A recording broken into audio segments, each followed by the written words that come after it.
ओम सदाशिवसमारंभां शंकराचार्यमध्यमाम् अस्मदाचार्यपर्यन्तां वन्दे गुरुपरम्परां। वाक्यकारं वररुचिं भाष्यकारं पतञ्जलिं पाणिनिं सूत्रकारं च प्रणतोऽस्मि मुनित्रयम्। मित्राणि सर्वेभ्यो नमो नमः। तो चलिए, आपका स्वागत है आज की इस कक्षा में। आज हम बहुत ही प्रसिद्ध, बल्कि कहें अति प्रसिद्ध ग्रह उपादाने इस धातु को पढ़ेंगे।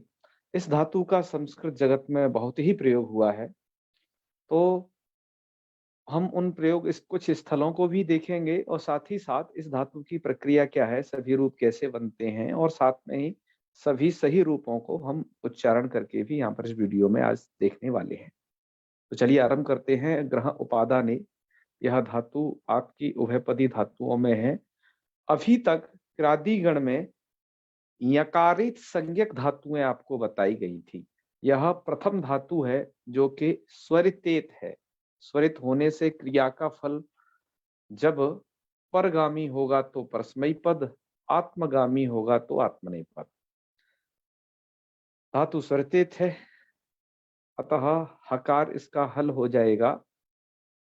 इस धातु में आपको बस एक ही बात याद रखनी है कि इस धातु को संप्रसारण होता है, और वो संप्रसारण किन स्थलों पर होगा, वो संप्रसारण स्थल आपको बस आने चाहिए कि ये आपके संप्रसारण स्थल हैं, उनकी जानकारी। ठीक है सत्यम जी, रायचरण जी? क्योंकि कृदंत प्रकरण में, हाँ बिल्कुल, कृदंत प्रकरण में महादेव देखिएगा, आप जब पढ़ोगे तो कहाँ पर आपको ग्रह ऐसा उच्चारण करना है, कब आपको गृह इस धातु का ऐसा उच्चारण करना है, ऐसा व्यामोह विद्वानों में भी होता है। जो ग्रहीज्या व्ययी वधि वष्टि सूत्र को नहीं समझते हैं, यह व्यामोह स्वाभाविक है, अतः सूत्र की भी व्याख्या आपको पुनः देखनी पड़ेगी। इस सूत्र को हम देवादिगण में पढ़ चुके थे, आज एक बार पुनः उसका स्मरण भी कर लेंगे। तो आइए, प्रक्रिया क्या है पूरी ये देखिए कि ग्रह धातु है, ये क्रादि की है तो स्ना विकरण होगा, तो ग्रह स्नाति डट लकार में ये स्थिति है। अब एक इसको होना है संप्रसारण। तो संप्रसारण कहाँ होता है, कैसे होता है, पहले कंडीशन ये जान लीजिए कि ग्रह के आगे जो स्ना है ये पित्तभिन्न सार्वधातुक है। स्ना सार्वधातुक है लेकिन वो पित्तभिन्न सार्वधातुक है, अतः उसे जो अतिदेश किया गया है वो ङित्वत है। समझे ना?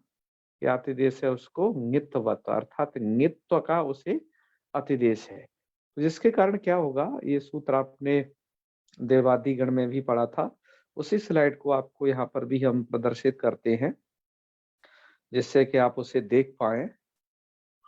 तो ये जो स्लाइड थी हमने वहां भी देखी थी, सूत्र को ध्यान से देखें, क्योंकि सूत्र को बिना समझे ग्रह धातु के रूपों को आप आगे चल के भी कठिनाई होगी कृदंत में। तो इस सूत्र में सबसे पहले ग्रह धातु आई है, तो ग्रही ज्या वै व्यधि वष्टि विचति वृश्चति पृश्चति भृज्यति नांगति च, इसमें जो धातु पठित है सूत्र में उन सबको संप्रसारण होता है। कहाँ कहाँ होता है? या तो कित प्रत्यय परे हो या फिर ङित प्रत्यय परे हो। तो देखिए, मतलब कित और ङित प्रत्ययों के परे रहते ये काम होगा।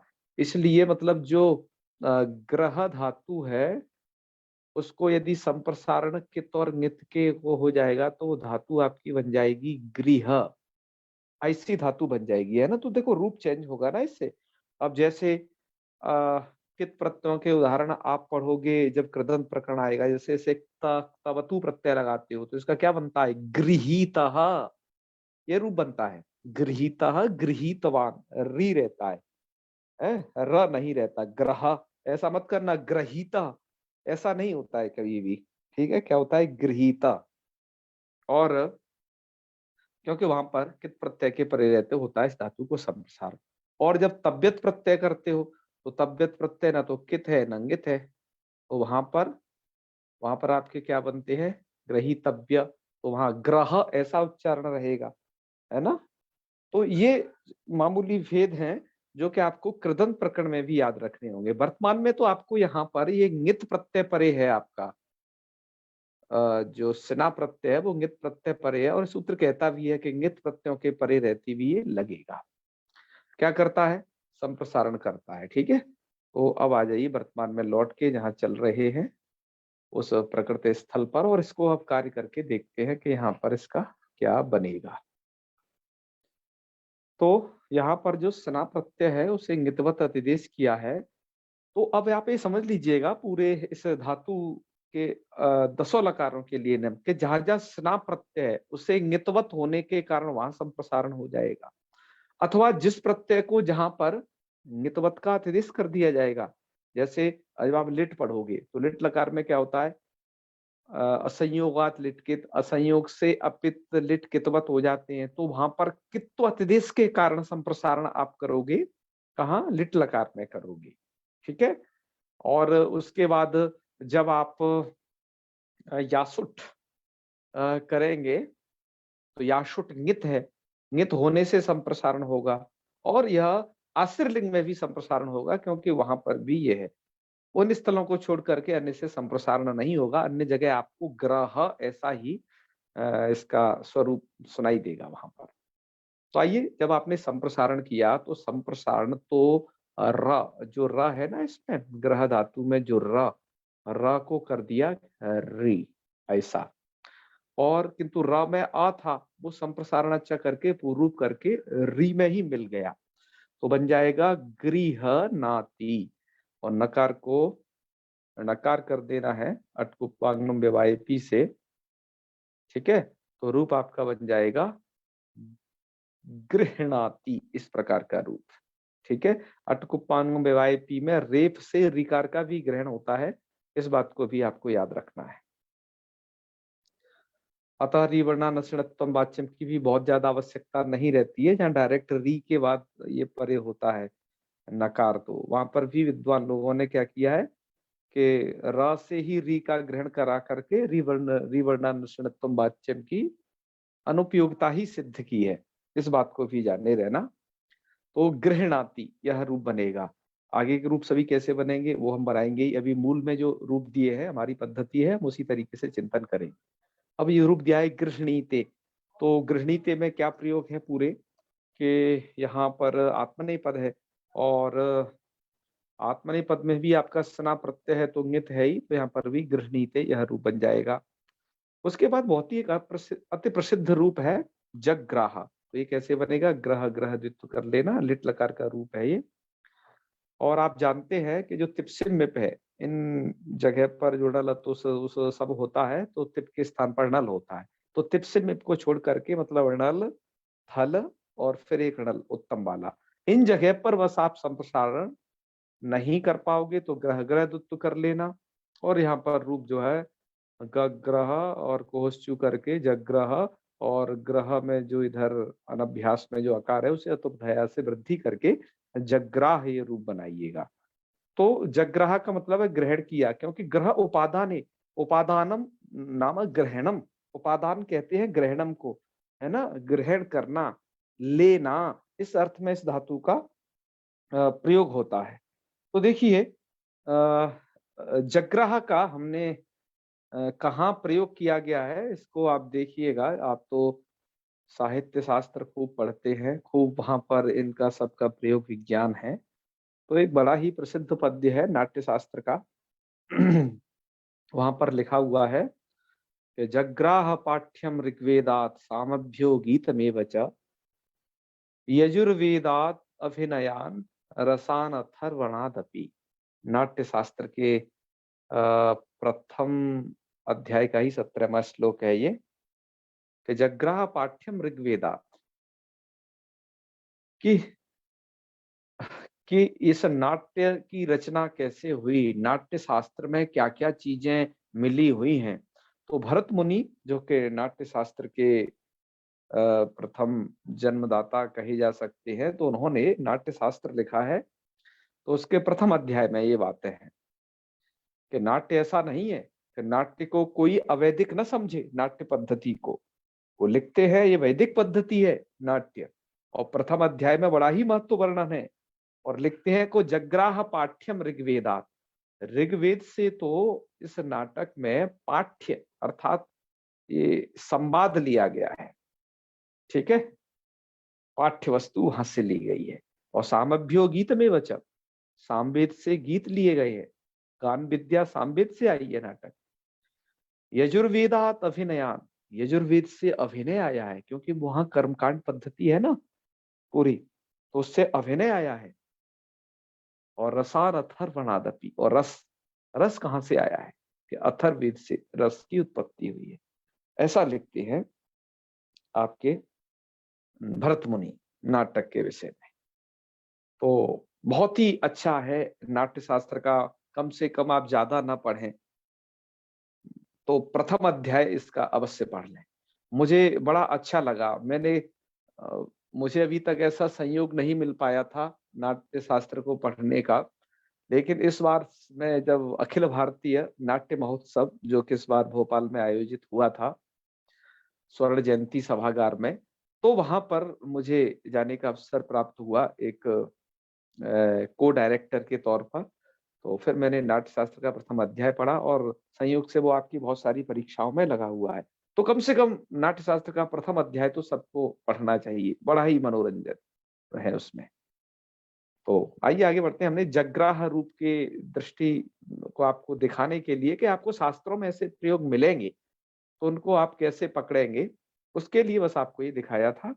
वैसे तो प्रयोग ज्ञान इसका बहुत है, हमने बस एक जगह दिखा दिया है, स्थाली पुलाकर न्याय ना, अन्यत्र भी आप खोज लेना। चलिए आगे बढ़ते हैं। तो ये अहया बनेगा। मुख्य प्रक्रिया क्या है, वो छोटी सी इस धातु में कुछ प्रक्रिया है, उनको एक बार समझ लीजिए, बाकी रूप फिर आप चला दोगे, दिक्कत नहीं होगी। अब जैसे अब जगृहे है ना, तो जगृह वगैरह में संप्रसारण हो गया है, क्योंकि पित्त फिर में सार धातु उन सब जगह नितवत हो जाएगा, ठीक है।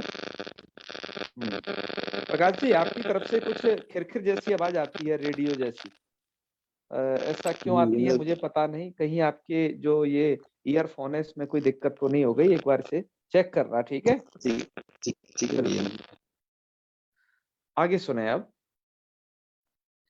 तो जग्राह और इसके बाद जगृह रूप बनेगा, यहाँ संप्रसारण हो गया है, अर्थात टिप्स मिप को छोड़कर बाकी चाहे परस्मैपद पद हो चाहे आत्मनेपद हो, सब जगह संप्रसारण हो ही जाएगा, क्योंकि संयोगाल लिट के तस्यों से परि जो अपलिट है वो कितवत हो जाता है, तो वो अपलिट चाहे तो परस्मैपद पद का हो चाहे आत्मनेपद का हो, दोनों जगह कितवत का आदेश है। तो ये रूप बन जाएंगे जगृह जगृहाते जगृह, आगे चलाने वाले हैं। आइए फिर एक मुख्य प्रक्रिया दी है यहाँ पर, जहां पर आप इट कर रहे हैं। मुझे इट के विषय में एक बात कहनी है, यह धातु बिल्कुल सेठ है, ठीक है। हाँ, यह धातु हकारांत जो अनुदात्त जो वहां पढ़ी गई है उद्री दंतई उधर कारिका के पास, वहां पर इसका पाठ नहीं है, तो ये धातु आपकी सेठ धातु है। तो इसको इसके इट को दीर्घ का विधान किया गया है, ठीक है। तो जैसे यहाँ पर एक सूत्र लिखा ग्रहो अलिटि दीर्घ, किंतु लिट में दीर्घ नहीं होता, इसलिए आगे जब लुट लकार में जब आपने इट करोगे, अर्थात ग्रह ई तास आ, और यहाँ पर तास का तावस्था है क्योंकि डित सामर्थ्य अवस्था पे लोप हो जाता है, जो दो इट का इकार ह्रस्व है उसे दीर्घ हो जाता है। कौन सूत्र है, ग्रहो अलिटि दीर्घ, इस सूत्र से। सूत्र का यह अर्थ होता है एकाचो ग्रहेर विहितस्य इटो दीर्घ, एकाच और ग्रह धातु से विहित जो इट उसको दीर्घ होता है। तो ग्रहलिटी सब जगह नहीं लगेगा, इसकी मुख्य शर्तें देखिए, एकाच ग्रह धातु एकाच होना चाहिए, एकाचो ग्रहे है, एकाच ग्रह धातु हो।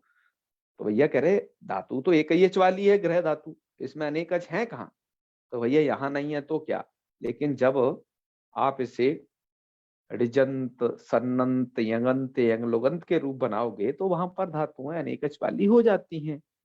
तो अतः ये जो गृहलिटी दीर्घ ये नियम उधर काम नहीं करेगा, जब ये धातु अनेकाच हो जाएगी तब।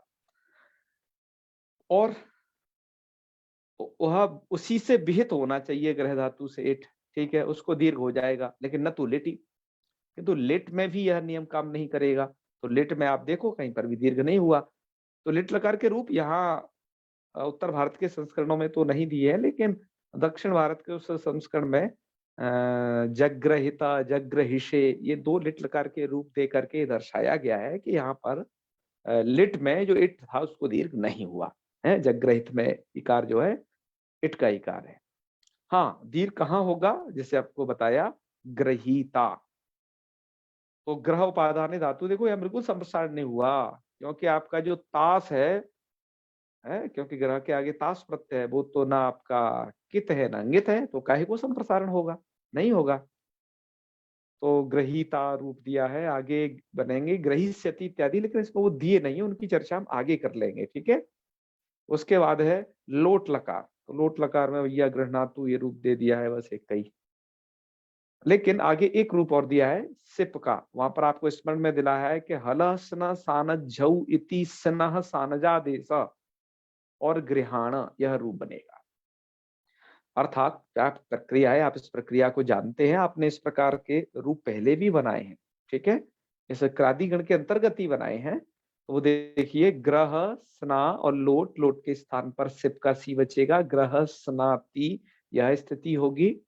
और अब आप क्या करेंगे, आपको सूत्र लगाना है हलह स्नह सानझौ। तो हऊ ही के परे रहते है, तो ग्रह धातु से जो सना प्रत्यय किया गया है, सना उसको सानच कर देना, तो सानच का हो जाए, सानच का बचेगा आन, और वो अदंत होता है। तो और इधर आप संप्रसारण कर ही चुके हो, इसके परे रहते, सना के परे रहते, तो स्थिति हो जाएगी गृह आन, ठीक है जी, गृह आन, और सी को हो चुका है आपका ही। अच्छा, और ये नकार को नकार करके वर्ण सम्मेलन करके रूप आप जब बनाएंगे गृहाण ही, और अतो ही से हो जाता ही का लुक, तो रूप बन जाता है गृहाण। तो गृहाण देव देवेश, तो गृहाण कितना प्रयोग होने वाला है, ये लोट लकार का गृहाण, अर्थात तुम ग्रहण करो, ये अर्थ है उसका, ठीक है। आइए आगे बढ़ते हैं। इसके बाद ये दो रूप ये आपके चैनी संस्करण से उद्धृत हैं, गृहणीयात गृहणीता, ये इन्होंने रूप दे दिए हैं विधिलिंग के, जो इधर के संस्करणों में नहीं है। उसके बाद गृहियात ग्रहीशिष्ट, ये रूप है आपके इधर आशीर्लिंग के। उसके बाद देखो गृहियात में याशुट नित है, नित होने से यहाँ संप्रसारण हो गया है, ठीक है, गृहियात। और गृहणीयात में स्ना प्रत्यय है ना, पृथ्वी साधा तो तो वो नित्वत का देश है, तो अतः गृहणीयात में भी यह कार्य हो गया है, जो विधिलिंग का रूप है। अब आ जाइए, हम एक लुंग लकार का रूप बनाते हैं। तो लुंग लकार में स्थिति ये है, ओहो अच्छा, ये आगे नीचे हटा नहीं पाया है थोड़ा सा, ये वाला भैया थोड़ा हटा देना यहाँ से, ठीक है। हाँ ये नहीं है, चलो। हाँ, और तो ये स्थिति है देखो यहाँ की, कि यहाँ पर वैसे इतना ईसा लिख रहे हैं कि हमयंते तिना वृद्धि अग्रहीत, अग्रहीत। तो क्या स्थिति है, आप अट कर लेना, ग्रह धातु है, इट कर लेना, तो अग्रह ईच डी के स्थान पर सिच कर ही चुके हो, तो सा ईत, ये स्थिति है। अब यहाँ पर बदब्रज हलंत से बदब्रज हलंत धातु के अच को वृद्धि प्राप्त होती है। तो सबसे पहले ग्रह धातु में जो आकार है उसको वृद्धि प्राप्त है। नेटी ने कह दिया कि नहीं, इडादी परसमयी पद सिच के परे रहते वृद्धि नहीं कर सकते, लेकिन अतो हलादिर लघु से, हलादी लघु आकार है, ग्रह धातु में जो आकार हलादी लघु आकार है, तो उसको पुनः वृद्धि प्राप्त होती है। लेकिन हिमयंत क्षण, हकारांत मकारांत यकारांत, है ना, यही तो है ना इसका अर्थ, तो इनको वृद्धि नहीं होती, डादी प्रश्न को जिसके परे रहते, ये धातु हकारांत है, तो इसको वृद्धि का हो गया निषेध। तो अग्राहित न बना भैया, ठीक है, तो क्या बन गया अग्रहित। तो मुझे ये दो हटा देने चाहिए, गृहीता को भी मैं हटा नहीं पाया हूं यहाँ से, लेकिन आप लोग भैया बुद्धिमान हैं, ये दोनों को हटा देना, हमने जो कहा है इसको समझ लेना। तो इतने सारे रूप यहाँ पर दिए। उसके बाद अग्रहिष्टाम, अग्रहिष्टा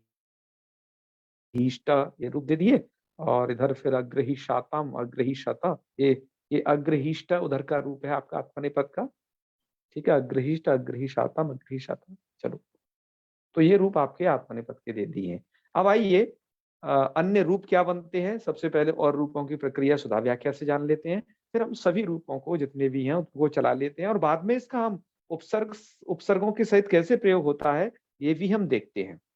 तो आइए सबसे पहले सुधा व्याख्याकार ने इनकी कैसे प्रक्रिया की है, इनकी कैसे सिद्धि की है, इस बात को हम सबसे पहले देखते हैं। तो आइए, सुधा व्याख्याकार लिखते हैं गृहणाति के विषय में कि ग्रह उपादानार्थ ग्रह तस्मात् धातुर लटी लह स्थाने तिपि अनुबंधलोपे सार्वधातुक संज्ञां सति प्राप्ते तम बाधित्वा सना प्रत्यय सस्य इत संज्ञां लोपे च जाते सित्वात् सार्वधातुक संज्ञां सार्वधातुकमपित इति ङित्वात् ग्रहिज्या वै व्यधि वष्टि विचति वृश्यति पृश्यति भृज्यति नाङ्यति चैत्यनेन संप्रसारणे संप्रसारणा चेति पूर्वरूपे न शृणुते च कृते गृह्णाति इति रूपम सिद्ध्यति। रूप भी थोड़ा चला भी दिया है, गृह्णीता और एक गृह्णन्ति, ये क्या वाज जैसा बना दिया है, लेकिन गृह्णन्ति आप समझना। तो गृह्णासि, गृह्णीता, गृह्णीता, गृह्णामि, गृह्णीवा, गृह्णीमा। आत्मनेपद में भी ये बताते हैं कि ग्रह धातु और लटी फलाः स्थाने आत्मनेपदे ता प्रत्यय सना प्रत्यय च कृते अनुबंधलोपे सार्वधातु संज्ञायाम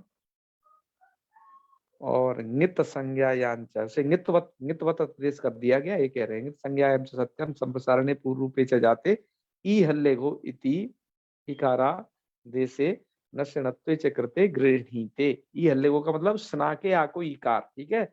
ई हल्लेगो स्नाभ्यस्ते और आता, इनको विवेक पूर्वक आप लगाए रहना। हम इस गादी गण में आपको इसके बारे में काफी बताए हैं कि आपको ये कहाँ लगानी। तो रूप कैसे बनेंगे, या तो बनेंगे गृह्णीते, या ताम में गृह्णाते, या स्नाभ्यस्ते और आता लग जाता है आकार का लोप, और गृह्णते, गृह्णी से गृह्णाते, गृह्णीद्वे, और गृह्णे गृह्णीमय गृह्णीमय। जग्रह की भी सिद्धि दी है कि ग्रह इत्यस्मा धातुर लिटि लिटल स्थाने पीडली चक्रते लिटि धातुरनभ्यास से द्वितीय अभ्यास संज्ञायां हलादिशेषः इति अभ्यास लोपे कोहश्चिति अभ्यासस्य चुत्वे अतो पधाया इत्यनेन वृद्धौ च कृतायां जग्राति रूपम सिद्ध्यति। तो जग्राह दिया है और आगे संप्रसारण हो जाएगा अतुस वगैरह में, क्योंकि मैंने आपको बताया था प्रतिदिन सार्वधातु वो असंयुगात लिट के तसंयुग से प्रलिट कितवत हो जाता है। तो जग्राह के बाद अगले रूप बनेंगे जग्रिहतु, जग्रिहु, जग्रहिता, जग्रिहतु, जग्रह, जग्रा, जग्र, जग्रीव, जग्रीमा। और जब आत्मनेपद है आपका लिट लकार में, तो ग्रह धातु लिटि आत्मनेपद प्रत्यय संयोगा लिट कृति, यहाँ बिंदी छूटी हुई है, इसको पुस्तक को तो सही करना ही पड़ेगा, कुछ मात्राएं भी टूट गई हैं इसमें। इति कित्वे ग्रहिजा इत्यादिना संप्रसारणे पूर्वरूपे च कृते तप्रत्ययस्य ऐषादेशे कृते त्रिधातुरभ्यासस्य द्वितीय अभ्यास संज्ञायाम उरदत्वेरपरे च हलादिशेषा इति लोपे कोहश्रुति चुत्वे जगृहे इति रूपम सिद्ध्यति। आगे जगृहाते जगृहिरे और जगृहिषे जगृहाते जगृहे द्वे जगृहे जगृहिवहे जगृहिमहे। चलो रूप तो पूरे दे ही दिए इन्होंने। फिर ग्रहोवरिटी दीर्घ सूत्र का व्याख्यान दिया है। इसके बाद लिखते हैं ग्रहिता रूप बनाया है। तो क्या लिख रहे हैं, ग्रह धातु लिखना चाहिए था, लेकिन उन्होंने प्रह लिख दिया है ना, प्रह धातु को ग्रह समझना है। ग्रह धातु लोटी लहस्थाने तिपि और तास प्रत्यय तिपोडादे से डित्वा टिलोपे आर्धात को सेट बलादी डगा में ग्रोटी दीर्घ थी इटो दीर्घे, तो गृहीता इति सिद्ध्यति। आगे के रूप रहेंगे गृहीतार गृहीतारा गृहीता से गृहीतास्त गृहीतास्त गृहीतासम गृहीतासो गृहीतासम। आत्मनेपद में गृहीता से गृहीता सप्त गृहीता द्वे गृहीता ग्रहीष्यति ग्रहीष्यते भी रूप आप चला लेना। वैसे हम आगे पूरे रूपों को चलाएंगे, जिसमें छूट गए उनको भी चलाएंगे, ठीक है। और गृहणातु में ग्रह धातु लोट और उसके स्थान पर तिप अनुबंध लोपे सार्वधातु संज्ञां सपि प्राप्ते तम बाधित्वा सना प्रत्यय सस्येत संज्ञायां लोपे च कृते एरु इत्यनेन इकारस्य उकारे अटकुप्पाग्नं विवाहे पीति नस्यणत्वे ग्रहीज्या इत्यादिना संप्रसारणे पूर्वरूपे च गृह्णातु इति रूपम, ठीक है।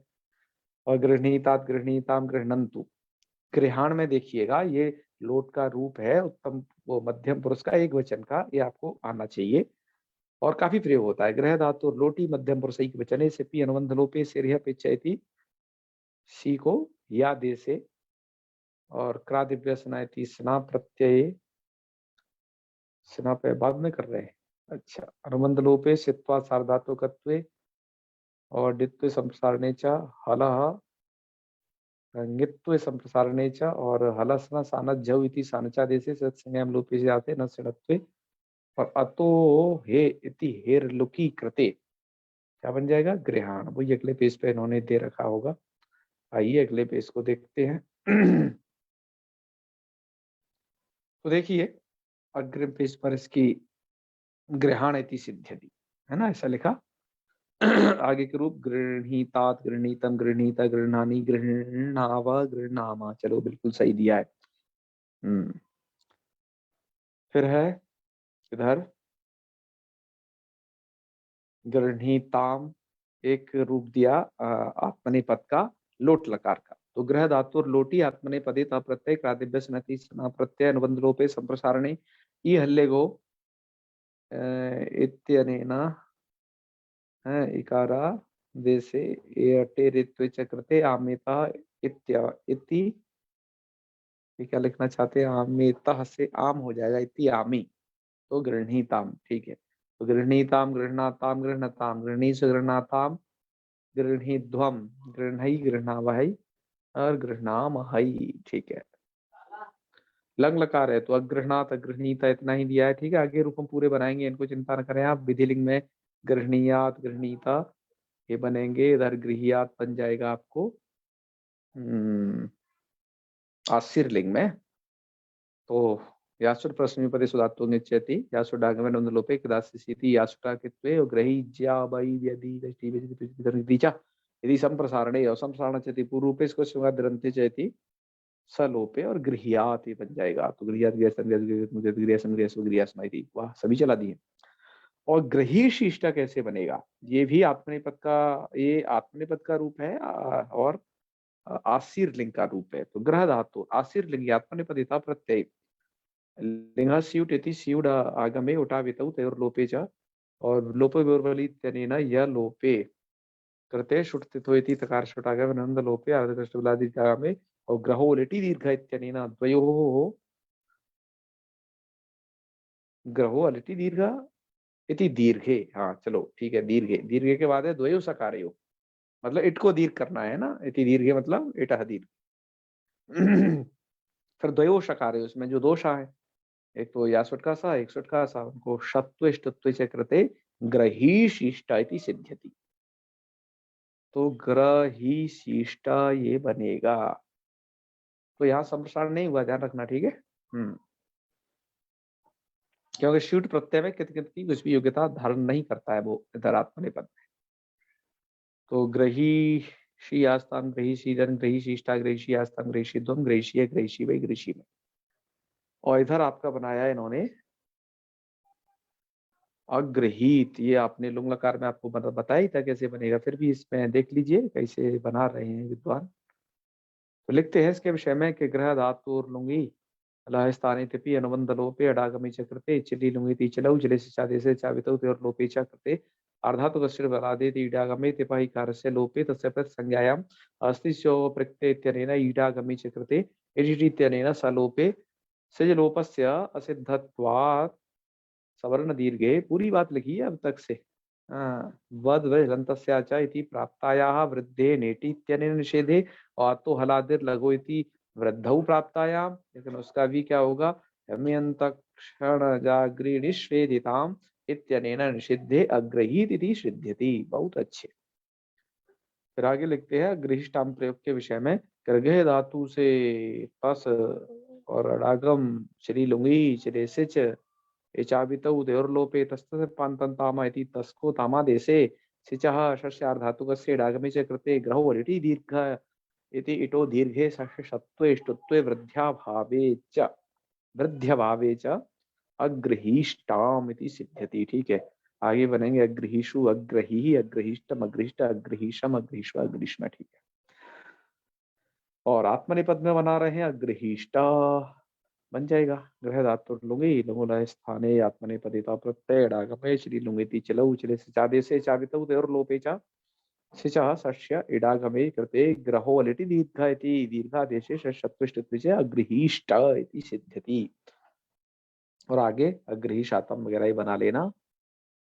चलो भैया यहाँ पर भी रोटी दीर्घ से लगा देना। फिर अग्रहिष्ट, अग्रिशातम, अग्रिध्वम, अग्रिहिषि, अग्रिष्मयी, अग्रिष्मयी इति और लुंग में अग्रिशत, अग्रिशत। आइए सब है। तो आइए सबसे पहले रूपों को चला लेते हैं और रूपों को चलाने के बाद फिर हम उनका सोपसर्गक प्रयोगों को देखेंगे कि क्या क्या बनते हैं। तो चलिए आपके सन्मुख प्रस्तुत हैं इनके ये रूप।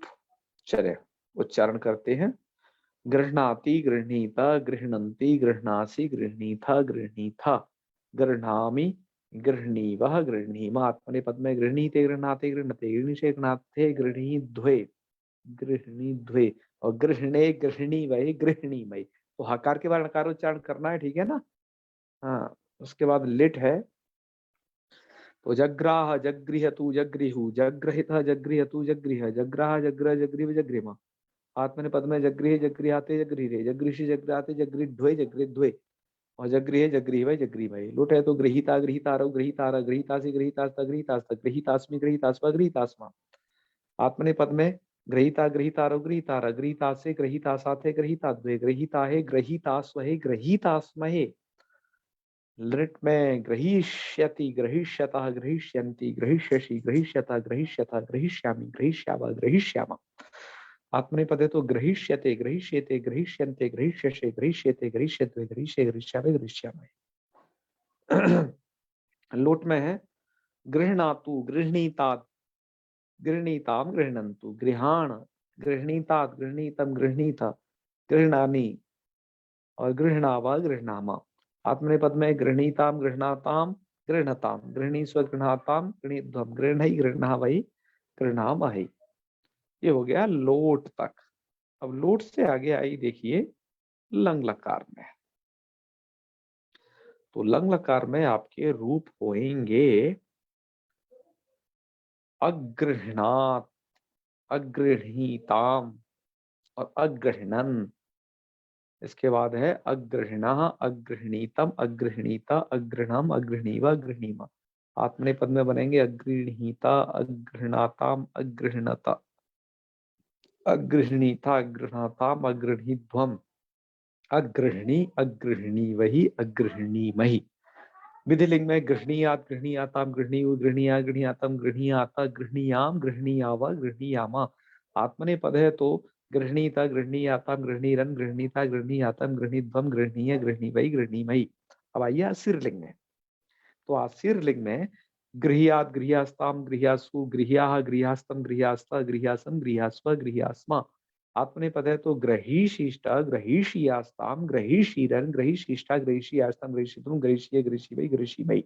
ध्वम में दो बना लेना, ग्रहीशीध्वम ग्रहीशीध्वम। लुंग लकार में अग्रहीत अग्रहीष्टाम अग्रहीषु अग्रही अग्रहीष्टम अग्रहीष्ट अग्रहीशम अग्रहीष्व अग्रहीष्मा। और आत्मनेपद है तो अग्रहिष्ट अग्रहीशाताम अग्रहीशता अग्रहीष्ठा अग्रहीशाताम अग्रहीध्वम अग्रहीध्वम अग्रहीषि अग्रहीष्वहि अग्रहीष्महि।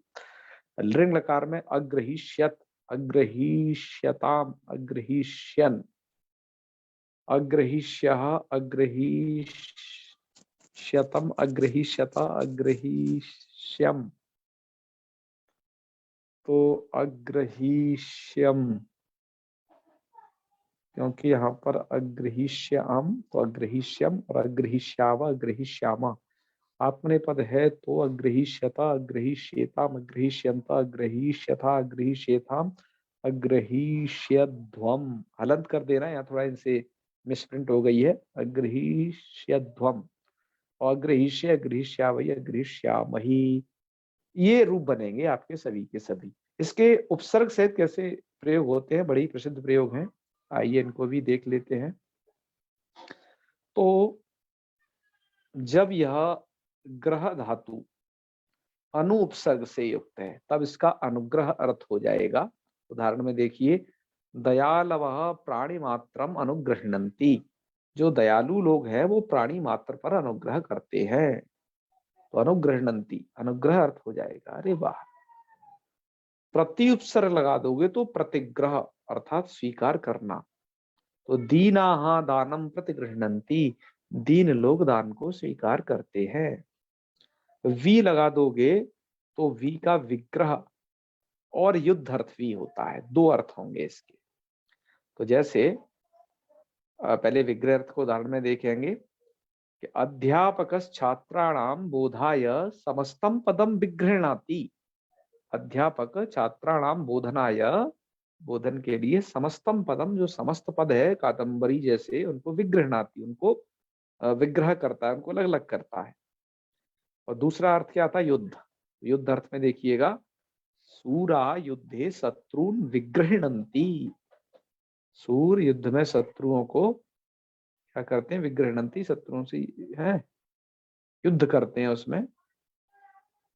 तो चलिए, इसके बाद है नी में निग्रह अर्थ है कि धीरा स्वमना एव निग्रहणाति। धीर जो अपने मन का निग्रह करते हैं। आ है तो आग्रह अर्थ हो जाएगा इस ग्रह धातु का, कि आग्रही स्ववचनम एव गृह्णाति।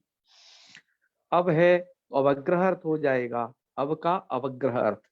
जैसे वृष्टि का, अवग्रह का मतलब क्या है? वृष्टि का रुकना है, वृष्टि का रुकना। उदाहरण में देखिए, पाश्चात्यो वातो वृष्टिम अवगृह्णाति। जो पश्चिम की हवाएं हैं, पाश्चात्यो वातो, या फिर पाश्चात्य मतलब बाद में चली हुई जो हवा, वो वृष्टिम अवगृह्णाति, वो वृष्टि को क्या कर देती है? रोक देती है। तो ये इसके कुछ प्रयोग थे, उपसर्ग पूर्वक बड़े ही प्रसिद्ध प्रयोग थे। तो आज का पाठ हम यहीं तक रखते हैं। आज हमें केवल एक ही धातु पढ़नी थी। काफी काम की धातु थी। अब कुछ धातुएं और बच गई हैं। आपका उभयपदी धातुओं का प्रकरण यहीं समाप्त हो जाएगा। अब कुछ परस्मयी पदी धातु हैं और बस एक ही आत्मनेपदी धातु और इस गण में पढ़नी है।